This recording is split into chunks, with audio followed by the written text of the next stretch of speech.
You ask Tiger to solve. This deals with linear equations with one unknown. The final result is x equals 12. Let's solve it step by step. Group all x terms on the left side of the equation. Subtract 4x from both sides. Group like terms. Simplify the arithmetic.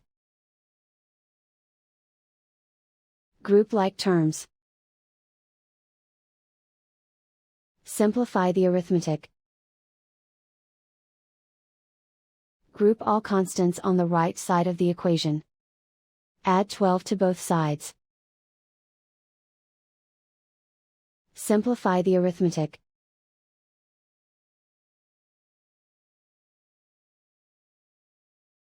Convert the x into a positive number. Multiply both sides by -1.